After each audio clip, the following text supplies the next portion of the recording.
اللہ تعالیٰ نے جو انسان پیدا کیے ہیں ان کے مزاج مختلف ہیں. ان میں کچھ لوگ ہوتے ہیں جو قوی ہوتے ہیں ارادے کے، جو فیصلہ کر لیا ڈٹ گئے. کچھ لوگوں میں وہ قوت ارادی اتنی مضبوط نہیں ہوتی، وہ ادھر ادھر سوچتے رہتے ہیں. کچھ لوگ جسمانی طور پر بہت توانا ہوتے ہیں، کچھ لوگ جسمانی طور پر پیدائشی طور پر کمزور ہوتے ہیں. تو اگر کوئی قوت ارادی کمزور رکھنے والا شخص ہے، وہ بھی تو اللہ کی تخلیق ہے، اللہ کا بندہ ہے، خطاؤں کا ظہور ہو جاتا ہے، توبہ کرتا ہے، پھر کچھ عرصے کے بعد پھر خطا کا ظہور ہو جاتا ہے، پھر توبہ کرتا ہے. تو ہم تو یہ سمجھیں گے کہ ایک حد کے بعد پھر اس کی توبہ قبول نہیں ہونی چاہیے. لیکن حدیث سنیے. وعن ابی ہریرہ رضی اللہ تعالی عنہ قال قال رسول اللہ صلی اللہ علیہ وسلم ان عبدا اذنب ذنبا، یقیناً ایک بندہ جو ہے وہ ایک گناہ کرتا ہے. فقال، پھر وہ کہتا ہے رب، اے میرے پروردگار، اذنبت فاغفر لی، مجھ سے گناہ ہو گیا ہے، مجھے معاف فرما دے. فقال ربہ، تو پروردگار یہ کہتا ہے اعلم عبدی ان لہ ربا یغفر الذنب ویأخذ بہ،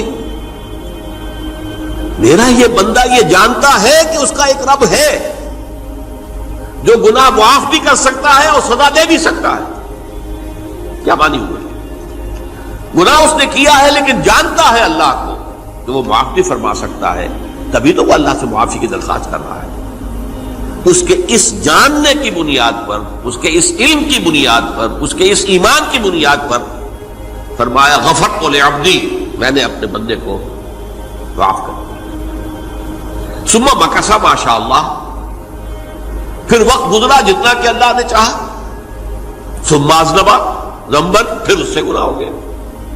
فقال رب اذنبت ذنبا فاغفر، پھر کہتا ہے پروردگار مجھ سے گناہ ہو گیا، پھر مجھے معاف فرما دے. فقال ربہ، اللہ فرماتا ہے عالم عبدی ان لہ ربا یغفر الذنب ویأخذ بہ، میرا بندہ ہے نا جو جانتا ہے کہ اس کا ایک رب ہے، ایمان باللہ اس کے اندر ہے، تبھی تو پکار رہا ہے. اور یہ بھی جانتا ہے کہ وہ گناہ معاف بھی کر سکتا ہے اور چاہے تو پکڑ بھی سکتا ہے، سزا بھی دے سکتا ہے. تو فرمایا، اللہ تعالیٰ فرماتے ہیں میں نے فرمایا کہ میں نے معاف کر دیا. ثم مکث ما شاء اللہ، پھر ایک عرصہ گزرا اس کے بعد. ثم اذنب ذنبا، پھر اس نے گناہ کیا. قال رب اذنبت ذنبا آخر، اس نے کہا پروردگار میں نے تو پھر ایک اور گناہ کر دیا، فاغفر لی، مجھے بخش دے.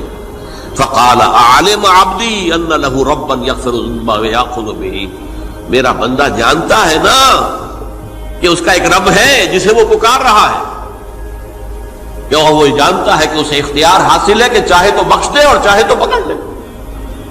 اس کے اس علم، اس ایمان کی بنیاد پر میں نے اسے معاف کر دیا.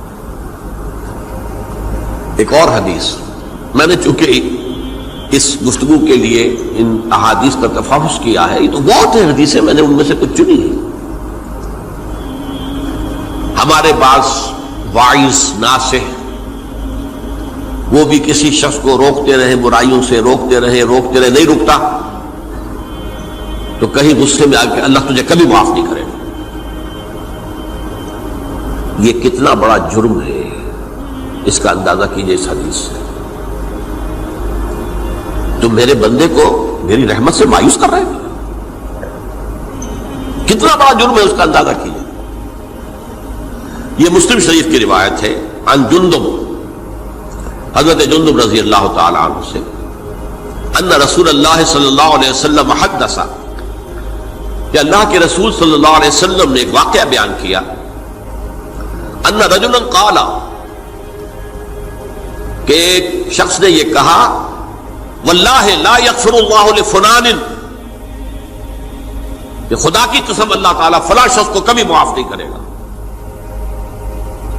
وَأَنَّ اللَّهَ تَعَالَى قَالَ، اس پر اللہ تعالیٰ نے یہ فرمایا منزل نزیت اللہ علیہ، یہ کون ہے جو میرے اوپر حکومت کرنے والا آ گیا، جو میری طرف سے حکم لگا رہا کہ میں کبھی معاف نہیں کروں گا؟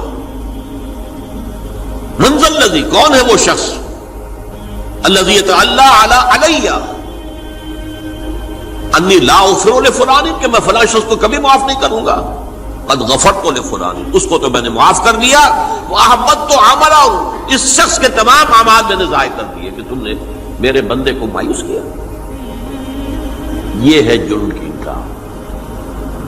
تو توبہ کی دعوت دیتے رہو، توبہ کے لیے لوگوں کو آمادہ کرتے رہو، توبہ جو ہے اس کے لیے ترغیب دیتے رہو، اللہ تعالیٰ معاف فرمانے والا۔ اب آخری حدیث سنا رہا ہوں، یہ تو بہت ہی عجیب حدیث ہے اور متفق علیہ، یہ بخاری اور مسلم دونوں میں۔ حضرت ابو سعید الخدری رضی اللہ تعالی عنہ جو ہے وہ اس کے راوی ہیں۔ حضور نے فرمایا کانا فی من کانا قبلکم رجل قتل 99 نفسا، تم سے پہلے جو امت تھی بنی اسرائیل، گویا کہ ان کا ذکر ہے، اس میں ایک آدمی ایسا تھا جس نے 99 قتل کیے تھے۔ اب آپ اندازہ کیجئے کتنا بڑا گناہ کبیرہ ہے قتل۔ قرآن مجید میں آتا ہے وَكَأَنَّمَا قَتَلَ النَّاسَ جَمِيعًا، اگر ایک انسان کو بھی ناحق قتل کر دیا گیا تو یہ ایسی ہے گویا کہ اس نے پوری نوع انسانی کو قتل کر دیا، اس نے 99 قتل کی۔ فَهَلْ لَهُ مِن تَوْبَةٍ، پھر اس کے بعد یہ ہوا کہ اس کے اندر توبہ کا جذبہ پیدا ہوا۔ فَسَأَلَ عَنْ أَعْلَمِ أَهْلِ الْأَرْضِ، تو اس نے پھر سوال کیا، لوگوں سے پوچھا کہ زمین میں رہنے والوں میں کون سب سے بڑا عالم ہے؟ فَدُلَّ عَلَى رَاهِبٍ، تو اسے بتایا گیا فلاں راہب فلاں جگہ پر ہے، وہ بہت نیک ہے، بڑا عالم ہے۔ فَأَتَاهُ، وہ اس کے پاس آیا، فَقَالَ أَنَّهُ قَتَلَ 99 نَفْسًا فَهَلْ لَهُ مِن تَوْبَةٍ، انہوں نے کہا دیکھیے راہب صاحب، میں نے 99 انسان قتل کیے، اب مجھے یہ بتائیے کہ میرے لیے توبہ کا کوئی امکان ہے؟ فَقَالَ لَا، انہوں نے کہا نہیں۔ فَقَتَلَهُ، اس نے اس کو بھی قتل کر دیا۔ فَكَمَّلَ بِهِ 100، اپنی سینچری مکمل کر لی، مطلب 99 کے بعد ایک کی کسر تھی، اس کو بھی قتل کیا، 100 پورے کر لیا۔ ثُمَّ سَأَلَ عَنْ عَالِمِ أَهْلِ الْأَرْضِ، پھر اس نے پوچھا کوئی اور کوئی بڑے عالم انسان ہو۔ فَدُلَّ عَلَى رَجُلٍ عَالِمٍ، پھر اس کی رہنمائی کی گئی ایک بڑے عالم شخص کی طرف۔ فَقَالَ إِنَّهُ قَتَلَ 100 نَفْسٍ، تو اس نے وہاں جا کر کہا کہ میں 100 انسان ہلاک کر چکا ہوں، قتل کر چکا ہوں۔ فَهَلْ لَهُ مِن تَوْبَةٍ، میرے لیے توبہ کا کوئی امکان ہے؟ فَقَالَ نَعَمْ، کہا کیوں نہیں، 100 قتل کیے تب بھی کیا ہے، توبہ کا راستہ دروازہ کھلا ہوا، مَا لَمْ يُغَرْغِرْ، جب تک کہ وہ گھنگرو نہیں بج رہا اس وقت تک تمہارے توبہ کا دروازہ کھلا ہوا ہے۔ فرمایا نعم، وَمَن يَحُولُ بَيْنَهُ وَبَيْنَ التَّوْبَةِ، تمہاری توبہ کے درمیان اور تمہارے درمیان کون حائل ہو سکتا ہے؟ توبہ کا دروازہ کھلا ہے۔ لیکن ساتھ ہی کہا انطلق الی ارض کذا و کذا، اب تم ایسے کرو جہاں تم رہتے ہو وہاں نہ جاؤ واپس، وہاں کا ماحول اچھا نہیں ہے، معاشرہ اچھا نہیں ہے، ہو سکتا ہے کہ تم توبہ پر قائم نہ رہ سکو، تم فلاں جگہ چلے جاؤ، وہاں اچھے لوگ آباد ہیں، ان میں جا کر رہو۔ فإن بها اناس یعبدون اللہ تعالی، وہاں ایسے لوگ آباد ہیں جو اللہ کی بندگی کرتے ہیں۔ فاعبد اللہ معہم، تو تم ان کے ساتھ مل کر اللہ کی بندگی اور پرستش کرو۔ ولا ترجع الی ارضک، اپنی زمین کی طرف اپنے وطن میں واپس بن جاؤ۔ فإنها ارض سوء، وہ بری جگہ ہے۔ فانطلقا، تو وہ چل پڑا، ہجرت کر رہا ہے، اس جگہ جا رہا ہے جہاں کا راہب نے بتایا تھا۔ حتی اذا نصف الطریق، جب آدھا راستہ اس نے پورا کر لیا، اتاہ الموت، موت آ گئی۔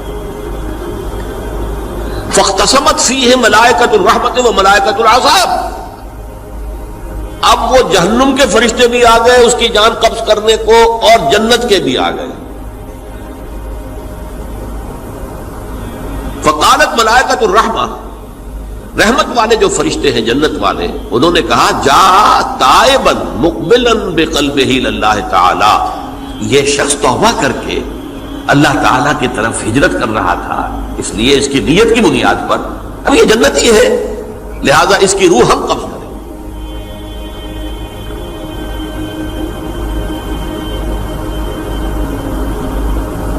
وقالت الملائکۃ العذاب، اور وہ جو عذاب والے فرشتے ہیں وہ کہیں گے انہ لم یعمل خیرا قط، تو نے توبہ کے بعد کوئی نیک عمل تو کیا ہی نہیں، تو کس بنیاد پر اس کو تم جنت میں لے جاؤ گے؟